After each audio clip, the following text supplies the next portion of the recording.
Hey guys, how's it going, and welcome to another video. As you can see by the title of today's video, the topic of this one is the 3 highest scoring replays that are tagged as pro level, so extremely, high Supersonic Legend level 1v1. These are the 3 highest scoring replays of the year so far. So obviously we're just 1 week into the year, but we've got I'm Avenger versus Cuddly Bob.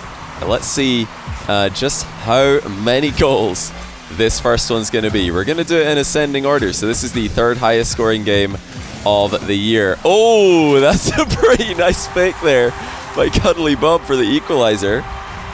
You've got to imagine that these replays are going to have a ton of kickoff goals, but so far we haven't actually had any. It's just been good offense by both players. Okay, that's technically a kickoff goal. I feel like I'm Avenger could have prevented that one if he was a bit more careful with how he played that second 50-50. But I think we're bound to see quite a lot of completely undefendable kickoff goals. Again, though, I think this one may have been defendable. I'm Avenger's conceded. It's 3-1 to Cuddly Bob. But it looked like it was maybe possible for I'm Avenger to get back to that one. I'm not 100% sure. But yeah, it did look like it might be doable. Oh, another one goes in. Again, it's very, very touch and go there.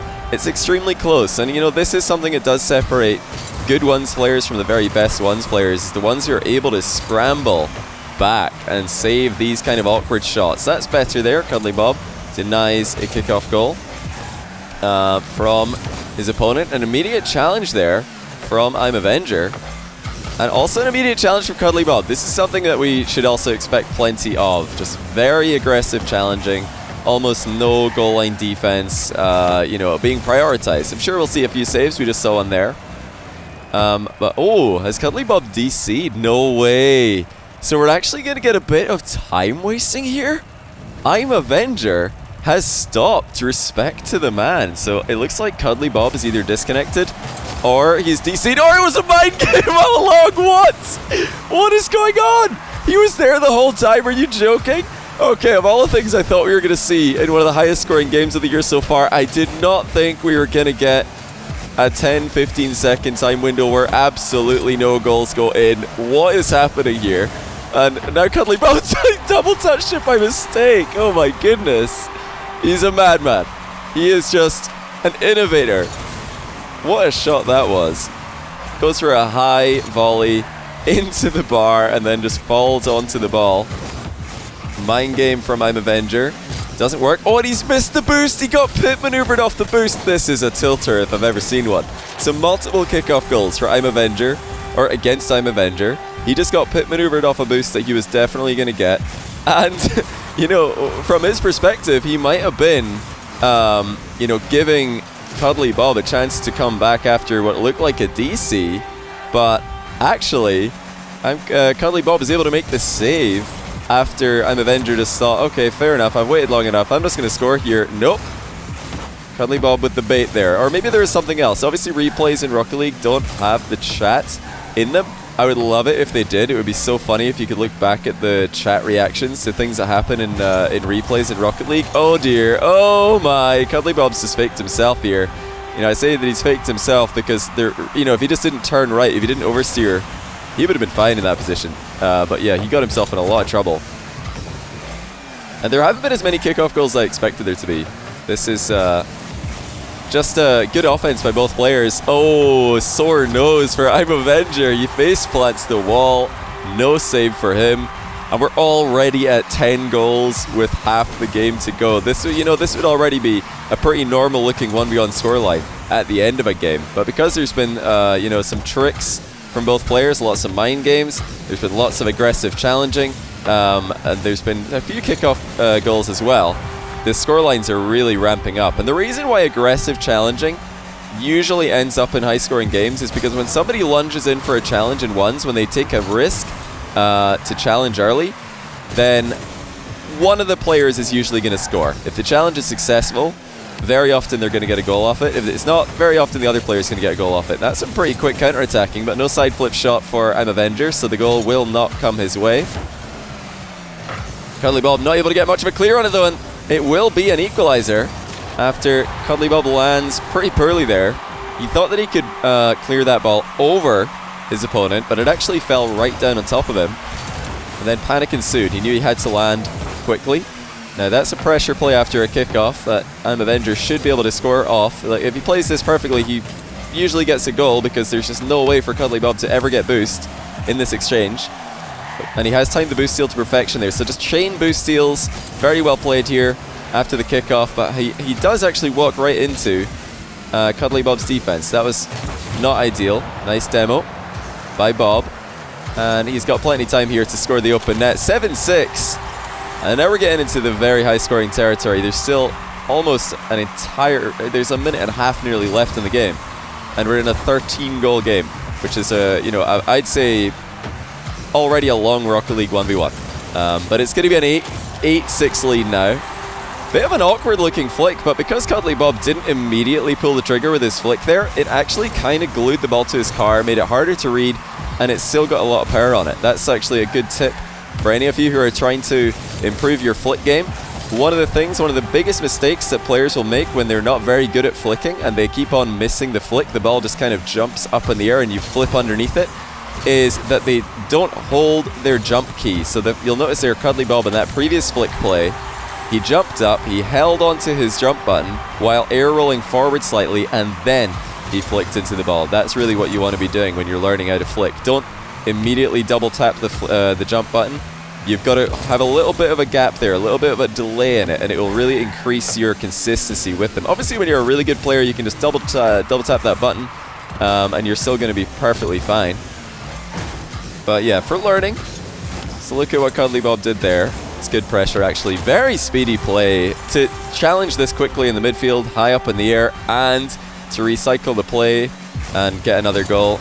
That's some aggressive play, but also very speedy play by Cuddly Bob, and a kickoff goal should be coming through here. Avenger's used all of his boosts, and he's getting crushed on the kickoffs, and that is 18 goals with still 40 seconds to go. So, you know, it's a 4-goal game, but it is still winnable for Avenger. He can come back here. Kickoffs have been extremely volatile in this matchup, but he does have to score with pretty much every chance that he gets, and here's the first one of them, and he doesn't score. So not really much of a proactive play there from Avenger. I'd have to say, when you're down by this many goals, you don't really play for the long game like Avenger did earlier. You'll remember he won a kickoff pretty hard. He played for 3 boost steals in a row, just trying to wear down Cuddly Bob's defense, and he's kind of done the same thing here. He's just playing for the possession. He's playing for the high percentage goal, but when you're losing by 4, high percentage plays go out the window. You need to just go for it, and he didn't go all in on the last flick attempt that he had.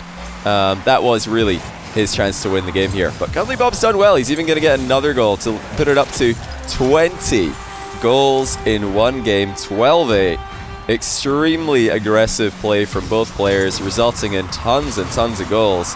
But in the end, Cuddly Bob wins it because he didn't sit back with a small goal lead. He actually continued to play aggressively. Avenger probably expected Cuddly Bob to sit back and to just try and hold on to that lead.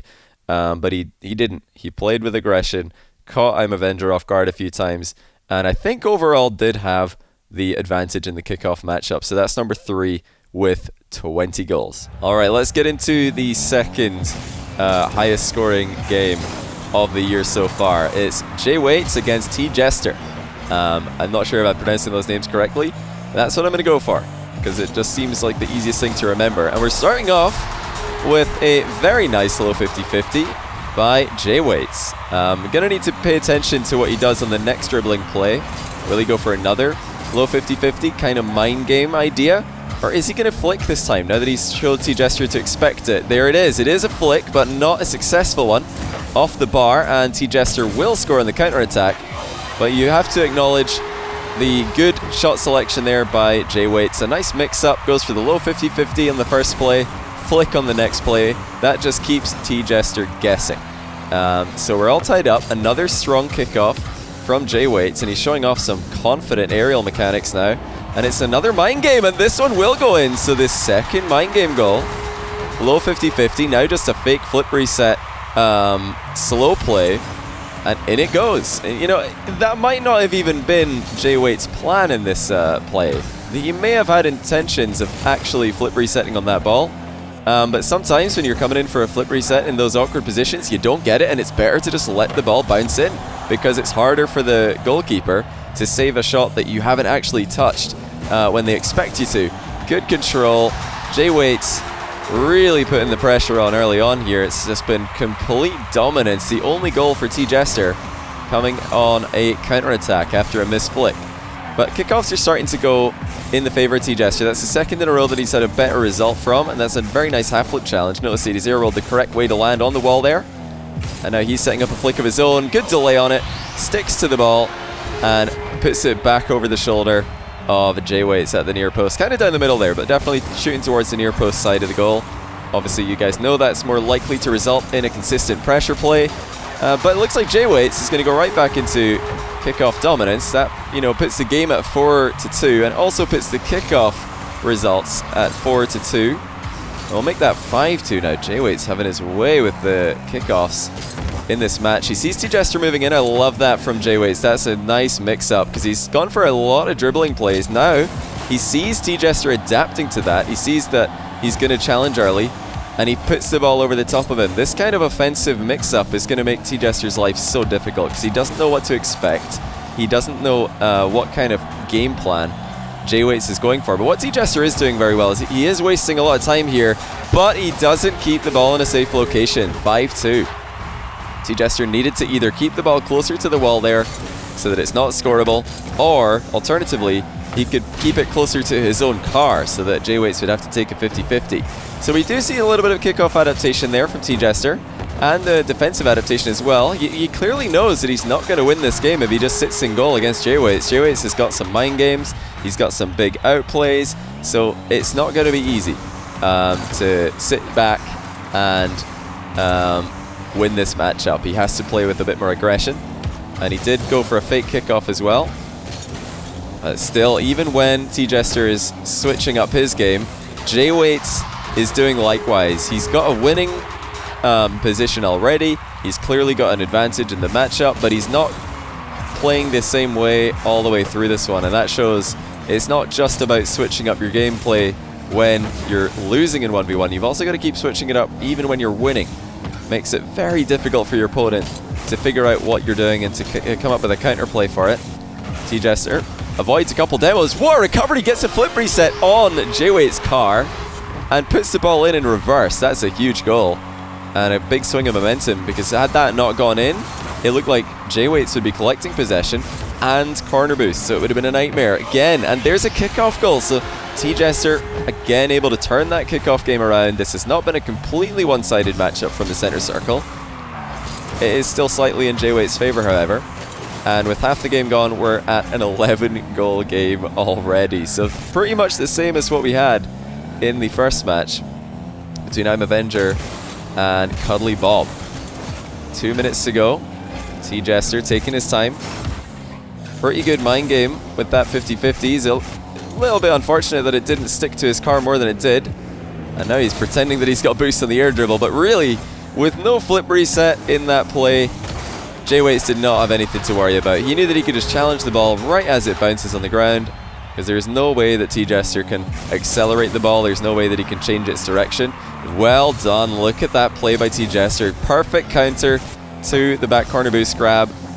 You don't stop next to the ball. You have to keep your momentum on the turn there. That is a strategy I first saw used by Dead Monster in a 1v1 show match. I believe it was against Louis P at the end of last year.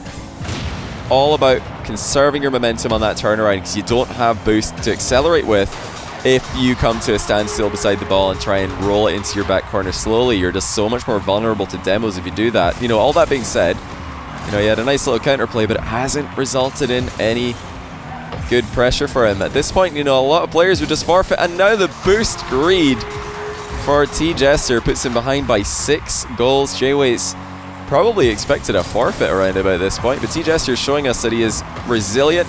He will not give up. He's just sticking in this one, and this is his reward. It's another kickoff goal for J-Waits. 11-4. This is a nightmare scenario, but in 1v1 anything can happen. There's still 80 seconds left. If T-Jester can get some kind of momentum going, if he can start to get any kind of consistent wins on the kickoffs, then maybe he has a chance. This is a good little conversion. Oh, what a save though. Speedy J-Waits getting back into defense here. T-Jester also playing very well, however. He's realized that he's down by a massive margin with not long left on the clock. So what does he do? He plays straight for the goal. No slow dribbles, no slow plays, no wall plays, just directly towards the goal. And again, there it is. Now, this looks like a winnable game. 5 goals, and he's got at least 10 seconds to make each goal happen. Now, the one caveat, of course, is that he has to win every kickoff, or at least he has to go for an aggressive play off every kickoff, this being one of them. And look at that, T-Jester gets it. He notices that J-Waits is in an awkward position. He sticks the ball over the top of his head. It's very difficult for J-Waits to have perfect vision there. He can't see the ball and T-Jester at the same time, no matter what he does with his camera. I believe looking down with the camera might be the only way to do it, but that's super awkward to do in the middle of a play like this. So here comes T-Jester again, and look at the conversion rate from this guy. Perfect comeback attempt. Now it's really a winnable game, and J-Waits has got to be thinking, how has this happened? What is going on here? I thought this guy was down and out of it. Suddenly he's right back within 3. But T-Jester goes for the boost. I think playing for the ball there would have made a lot more sense, and he is going to get punished for it. And will that be game 12-8? Another 20-goal game. T-Jester was really giving it a good try there. It was a great comeback attempt, but he does fall behind by another goal. And you know, like I said, you have to take all your opportunities. When you're down by this margin, you can't give your opponent any goals. You can't give them any opportunities. I think just ball chasing on every single kickoff, regardless of where the ball goes, would have been the play. And there is the forfeit. Another unreal game. It would have been actually a higher score, because obviously this forfeit was right before an easy open net. So that's why I've put this one at number 2. It was a forfeit game. So we actually got 20 goals in a shorter game than the 20-goal game we saw for number 3. J-Waits was about to make it a 21-goal game, but believe it or not, we have actually had an even more highly scored game than this one already in this year high-level SSL gameplay. Let's get into it. And for the highest scoring game of 2021 so far, we've got Ninja against B. Mendes Santos. I'm going to call him Santos for this game, and I'm not going to be reading all those numbers in Ninja's name as well. So it's Ninja versus Santos is what we're going to call it, and of course, got to be a lot of kickoff goals in this one. If we're going higher than 20, or, you know, debatably 21, if it was going to be an open net on the next play, you got to get a lot of kickoff goals, and already we see an uncontested kickoff goal, followed by pretty much an unstoppable flick in the second kickoff. Ninja killing the game already. And how is Santos going to respond? That's right, he's going to score a kickoff goal as well. 12 seconds in, we're already at a scoreline that would be pretty normal for a professional 3v3 game. How many kickoff goals is this series really going to have? Okay, there we go. Already a non-kickoff goal. It looks like it's going to be super aggressive. Oh my goodness, what ball chase by Ninja. He gets a huge 50-50 block on the inside lane. And although Santos had the boost there, he had possession, he didn't respect Ninja's ball chase. He's been scored on again. So, you know, it wasn't an uncontestable kickoff goal. It was definitely preventable. But that's something you always have to watch out for. You know, if you are getting the ball and the boost on that kickoff, where you have to turn your back to your opponent, they might just play the ball, because even though you have got the closer proximity to it, you've got to turn around. They don't.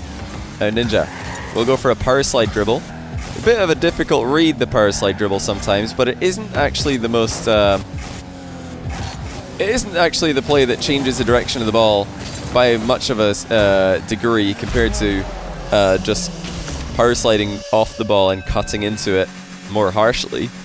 But it looks like Ninja is going to take the 4-1 lead anyway. He is crushing it early on, and that's got to be another kickoff goal. He's showing some good accuracy with these open net finishes, and that is going to make it 5-1 just over a minute into the game. So, how many more goals are we going to get here? Santos, he's going to get another kickoff goal for himself. Credit to him. He's already, I think, conceded 3 kickoff goals, and he's conceded on kickoff for his opponent ball chased after the kickoff went in his favor. But he's sticking in there, and he's got a couple of kickoff goals for himself. So both players are clearly playing for big kickoff wins. And when you do that, you kind of leave yourself susceptible to losing kickoff goals as well, because both players are dodging into the ball so aggressively, and they're really committing hard to one side. The Ninja gets enough power on his shot. Santos, had he saved a bit more boost on that kickoff, he would have been able to get back to that one. That was not a completely undefendable shot, but it looked like he didn't have enough boost left, and he couldn't get the save on it. Again, both players committing very hard to the outside on the kickoff, but Ninja does have enough momentum to deny the kickoff goal. Hold on to a 5-goal lead with well over 3 minutes left to play. You know, in 1v1, 5 goals can be a big lead, but as we saw in the previous game, especially in these matchups where goals are just flying in and players are playing extremely aggressively, it's not an unassailable lead at all. So Santos rightfully is going to stick in this one, and he gets the first goal back with a nice piece of control in the offensive corner. Delays to 50-50, gets the boost in the corner, centers it to himself, and avoids the demo while going for the open net finish. Good kickoff for Santos here. Plays a couple of touches, gets a high shot on it. That's going to be difficult for Ninja to save twice, but he does. Santos will wish that he had just a little bit better boost management on that play. And Ninja will punish him, making it a 5-goal game again, with just over 2 minutes played. So I think the previous 2 games that we saw, around about the halfway mark, hit the 10-goal margin. We're already at 11 and we're barely played over 3 minutes. Now it's 12. We're still not at the halfway mark. Ridiculous amount of kickoff goals for these guys. But, you know, if you're thinking to yourself, how do you stop this from happening? There's so many kickoff goals going in for both players. Then you've got to look at what the very best ones players in the world do. And it's all about boost conservation. Making those awkward saves when your opponent is going for a big kickoff win. You're not going to do it if you land in the center circle after dodging into the ball with no boost, which is exactly what's happening here. You know, no boost almost every single time for both players. That's what's causing all these goals to occur. If you just save that 12 boost, it makes a big difference. You have a ton of acceleration compared to no boost, just with one single small boost pad. Even better, 20, 24 boost. It's a huge amount. Oh my goodness, what a flick! Santos with goal of the game there. And just past halftime, we're already at 14 goals in this matchup. Unreal. And you know, it's been mostly kickoff goals, but there's been some big plays from both players also. Mechanical plays and also strategical plays. Tons of mind games in all the games that we've seen so far, actually. But good shooting at the near post. Santos back within 1. Ninja feeling a bit too comfortable there with his near post defense after seeing how confidently that shot was struck. I don't think he's going to be playing so passively on the next occasion.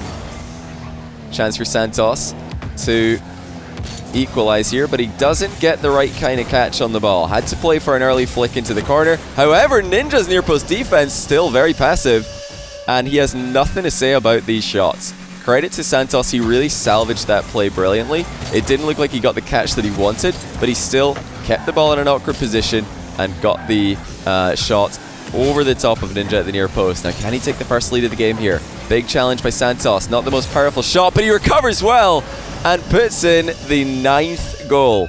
Look how much time is left in the game. 1 minute and 40 seconds. 101 seconds remaining. Didn't even need a calculator for that one. Clearly, University Advanced Math taught me something. Here we go, though. Road to 20-goal game with a minute left on the clock. Can these guys make it happen? Ninja will tie us up 9 apiece. And honestly, the rate of goal scoring from these two is just unbelievable. The defense hasn't looked like a strong point for either player. I will say, Ninja, you know, he's not got a very comfortable shadow defensive style. He keeps on getting scored on with the ball flying into his near post top corner while he is there in the area, and he's not able to put challenges in or goal line saves. And meanwhile, Santos, he's really been struggling to stabilize when he gets boost starved. He just looks so awkward. And look at this though, 20-goal game, minute and 14 left, 11-9. Santos from way down in this game. He was trailing by 5, now he leads by 2. Crazy to see a 7-goal swing happen that fast. But that's just 1v1 for you. Ninja has a chance to remedy it here. Santos playing very, very carefully, but he is going to get scored on. And it was a nice shot from Ninja to set that up. Put the ball in an awkward position, forced to save, forced to jump, recover faster. You've got an open net. Now a chance for him to equalize. He's landed on the boost. He's got the wall play set up. And that could have been a flip reset maybe, but it's going to be a dunk instead. 11 goals each with 56 seconds to go. I don't think I've ever seen a game like this, to be honest. I mean, we're only 7 days into the year, but I would be surprised if there were many games like this for the rest of 2021 at this kind of level, with both players scoring with such ease, playing in offense with such confidence, and just really making very, very difficult to stop plays. Santos baits the shot in, he faked an early play on the goal, and he reacted perfectly to the diving challenge. He's up by 1, and now he's up by 2. Ninja's trailing in a game that he previously led by 5 goals. He's only got 34 seconds left. We're at 24 goals. Easily the most kickoff goals that we've seen, because both players have invested all their boosts on every single kickoff. There's been nothing left for recoveries. Ninja's just pulling past the ball here. That is going to be another one. Oh, it would have been the 25th goal, but Ninja forfeits. So technically, the winner of today's mini-series, the highest scoring 1v1 game. Just look at that timeline at the bottom there. That is outrageous. It would have been 25 goals with over 20 seconds left to play. And with how these guys are playing, I think 27 goals would have easily been possible. I would have been expecting at least another kickoff goal in this game. Definitely a goal going in before the 20 seconds are up for someone, followed up probably by a kickoff goal. That's if the next goal wasn't a kickoff goal as well. So madness, absolute madness. You know, I touched on briefly there, one of the things you can do to try and stop kickoff goals from happening is trying to save a little bit of boost on the kickoff. Obviously, there's plenty of other things you can change up. These guys were mainly just changing up the way that they dodge into the ball, left or right, trying to counter each other's weak side. But you can delay your approach slightly. You could try to do a more defensive dodge where you're absorbing the 50-50 instead of powering through it. Obviously, these days there's half flip kickoffs onto boosts on the diagonal spawn. Fake kickoffs on the diagonal is an ancient but still effective strategy. The inverted half flip on the straight spawn. There really are so many different kickoffs here. Even the wave dash kickoff. It doesn't look like either of these guys wanted to give it a go, but the wave dash kickoff is a pretty good strategy when the other player seems to be crushing you when you dodge into the ball. Just do a single jump and you've got that wave dash for the recovery. Again, same thing as saving boost. The wave dash enables you to get to the ball faster, enables you to get back into position to make those saves more quickly. But if neither player is willing to really make any drastic changes in their kickoff game, this is what you get. If you get two players who are both extremely confident and extremely effective with setting up quick shots on net, we hardly saw any slow plays in this game. It was just fast-paced action, non-stop. Yeah, that's what it looks like. We actually did have some saves for both players, but usually most of the saves that were made were immediately followed up by another shot which would go in. These were just saves to stall for 1 or 2 seconds. But yeah, congrats to Bemenda Santos and Ninja23509 for having the most ridiculous game that I've seen this year. Let me know in the comments, guys, what you think of this. What's your highest scored game? I've never seen anything like this in any of the games I've played.